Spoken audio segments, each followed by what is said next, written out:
DIY balcony plug-in solar. The cheapest, easiest way to get mega reductions in your electric bill. And in this video, I'm going to help you speed up your return on investment 4 times by simply combining it with a little bit of battery storage. And literally, you take your output from your microinverter and plug it into a standard 120 volt outlet. You do not want to miss this tutorial. I'm using a 120 volt microinverter, but instead of connecting directly to my solar panels, I actually have the microinverter connected to a 48 volt battery that then in turn is connected to the solar panels. So now I'm no longer restricted to what this microinverter can connect to and output. I can output power from this 24/7, oversize my solar array for maximum power production, and store the excess in a battery. And if that isn't good enough, when the power is out and I can't use that microinverter, I can connect this very inexpensive yet high quality 48 volt inverter to the battery and still use my solar setup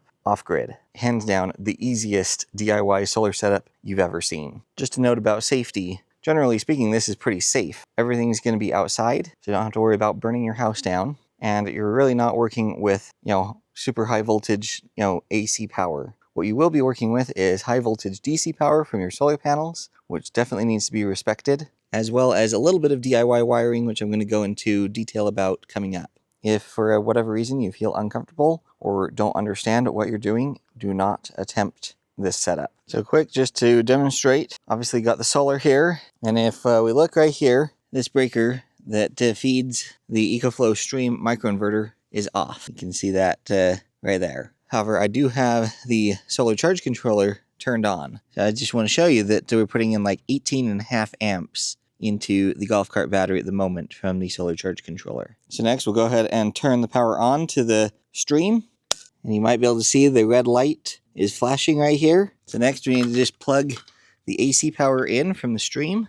So now check this out. We're generating 1.16 kilowatt hours from the micro inverter. PV1 is pulling in 391 watts, PV2 and 3, 406 watts, PV4, 359 watts. And so we have maxed out the input on the stream. And if we come take a look here, you can see now we're actually discharging with a negative 4.9 amps. And that's simply because, running close to 1200 watts on that unit, and these only being 370 watt bifacial solar panels, we are outpacing just a little bit the power generation that those are creating. I don't have another charge controller at this point, but think about it for a minute. This microinverter maxes out at 4 solar panels if you were going to connect it directly to solar. Well, what if I got 8 solar panels, or better still, 9 solar panels? So that way I had 3 of those charge controllers all dumping power into the battery, or maybe even add a second battery to the mix. And so when the sun is shining, I can harvest just a boatload of energy,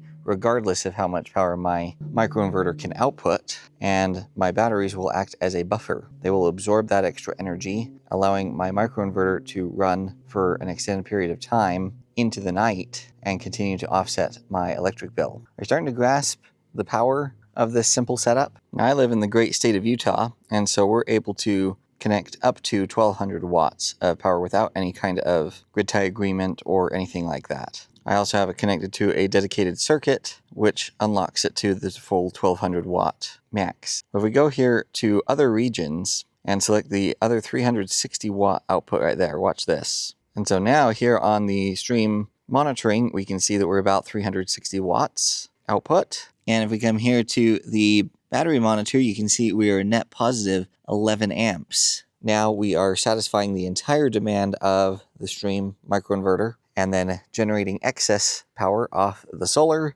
and it's all going and getting stored in the battery. So again, just think about the possibilities here. Let's say your base load at your house is always 1200 watts or higher. If you've got this running at 1200 watts 24/7, that is a massive, massive decrease in your power consumption. Throw a couple of these batteries out. You would need a couple of them because 1200 watts would outpace the capacity of one of these pretty quick. I'd say maybe 3 of these in parallel would be perfect. The golf cart batteries are ideal because they are weather tight, so they can get wet and what have you, and nothing's going to happen to them. There's a new version of my charge controller that actually puts out twice as much power as mine does. and it's actually selling for the same price that I paid for mine. So you actually get a lot more bang for your buck. So you really only need 2 charge controllers, 9 solar panels, 3 batteries, and a microinverter. I mean, you'd be able to knock 70+% probably of your power bill down just with that setup. Dialing it back a little bit, because rarely does anyone have 1200 watts of base load, but around 400 watts is a lot more realistic. So throttle the microinverter down to its 360 watt limit. Then you only need one of these batteries, because 360 watts running 24/7, even on a day that doesn't get very much sun, will basically run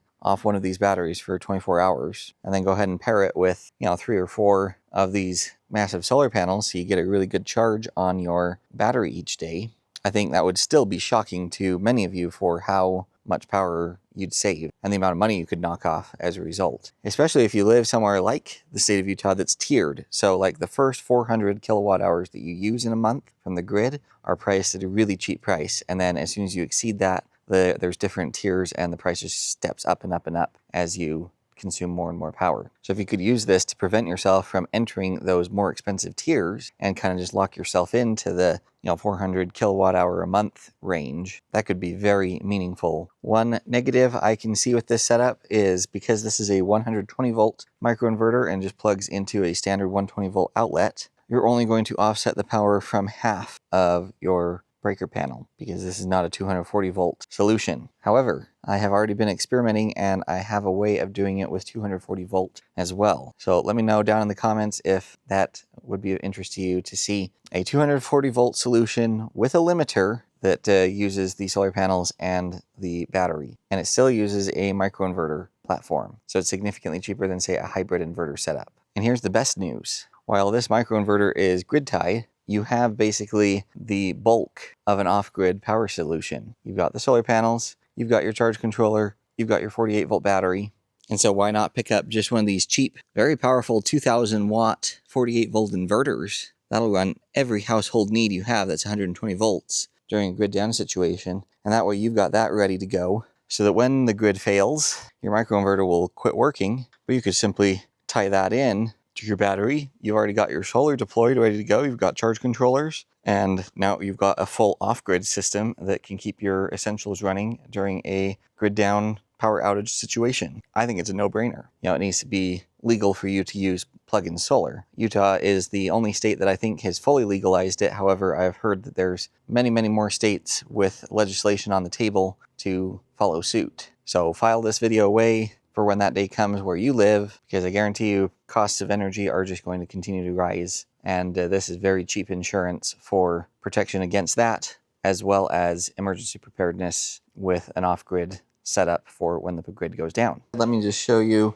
a quick rundown on the wiring of this system. Let's just start from the end and work our way backwards. So the goal is to get power to the outlet. And so obviously we need to invert that with this microinverter. Coming off of there, I've got all the ports filled up, and we've got all the negatives going to a negative bus bar, all the positives going to a positive bus bar. One important thing that I did not have enough parts for, because I'm deploying this temporarily just to show you this proof of concept, but I would recommend getting 2 of these DC rated circuit breakers and putting them on your negative wires prior to them going to the bus bar. That way you can protect this size wire, because if you notice, we immediately graduate to a larger gauge wire here, and while that is protected, that is too big of a breaker for this size of wire, and so we need to protect this size wire with a smaller D-rated breaker. By the way, I'll have links to all this stuff down in the description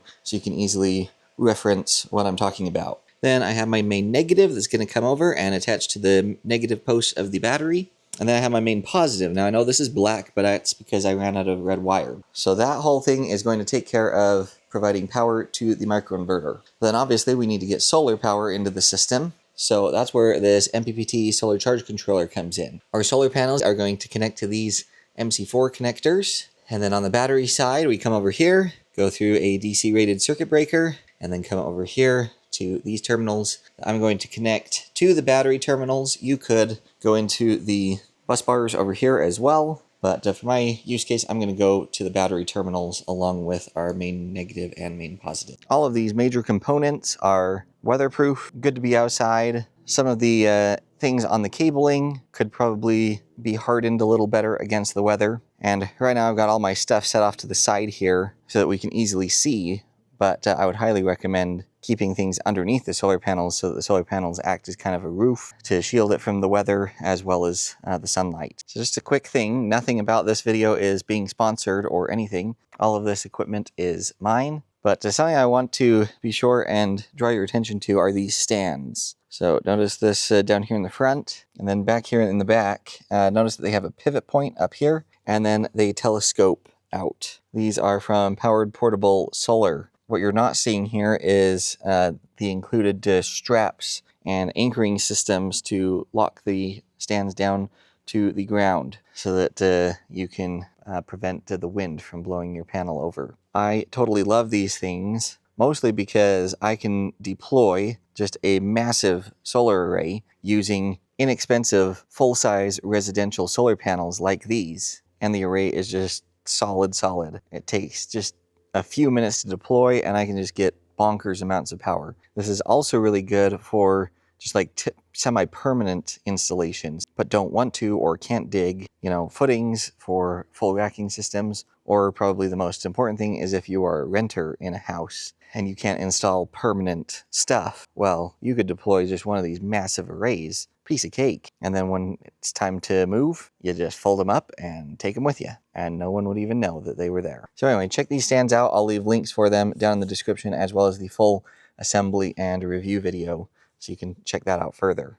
Also, if you are in the state of Utah watching this, or you are driving through the state of Utah for a trip or something in the near future, a huge plug and shout out to my favorite solar panel supplier, Payoff Solar. They're the ones that hooked me up with these panels here. What they do is buy gluts of solar panels at really good prices, and then in turn sell them to you for really good prices. Last time I looked, there were like 400 watt solar panels similar to these. These are actually 370 watt panels, so you'd actually get more output than these for less than $100. That's an exclusive deal for viewers of There's a Trick for That. So if you go on their website, be sure and use the code TRICK5 at checkout, or if you call them and place an order, be sure and let them know that you came from There's a Trick for That, so you can get an additional 5% off, and that knocks your price down to below $100 per panel for some of these, which is just insane. So be sure and use that resource if you're here in Utah or coming through. Costs have a way of fluctuating dramatically one way or another. So I'm not going to give specific numbers, but just some quick napkin math. A Stream microinverter costs about $300. A Temgo golf cart battery is about $700. So that's about $1,000 right there. And those are the most expensive components. From there, you need at least one solar charge controller. That's less than $100, but for easy math, let's just say $100. So we're $1,100. Let's just say $100 worth of cabling. That's overkill by quite a bit, but again, just for easy math. And then I picked these panels up for less than $100 a piece. But again, just for easy math, let's just round up to $100. So that's another $300. And then I went with the stands. You don't have to do that. I just like the stands. But in my situation, I could literally just throw my solar panels up against the fence and call it done. So add the stands if you want to. But for, the baseline math equation here, we're talking like $1,500 is all. And then optional, you could get the off-grid 48-volt inverter for like another $300. So fully kitted out, on-grid and off-grid capabilities, solar power system for less than $2,000. I mean, come on, that is a smoking deal. Return on investment will obviously depend on gazillions of different factors, such as, cost of utilities where you live, sunlight hours, etc. But for me, where I live, and the amount of power I consume, we're talking about a payback period in less than 2 years. And my neighbor just put rooftop solar on their house and they won't break even until 20 years from now. So you tell me what you'd rather have. So I hope this was helpful. You guys are always saying these kinds of educational videos is the kind of content you like. So let me know that you appreciate it down in the comments. Like, comment, share, subscribe, and hype. Those 5 free things combined just makes a tremendous difference to my channel. I really appreciate you reciprocating by doing those 5 free things, so that way I can continue to bring this free content to you. We've always got way more epic stuff coming. I've actually been running a plug-in solar system like this at a different property for the last almost 4 months. After it's been running for 6 months, we're actually going to take a reading on the power bill before and after and give you a real world money savings comparison. So you're not going to want to miss that long-term test. So be subscribed, be excited, stay safe, and we'll catch y'all next time.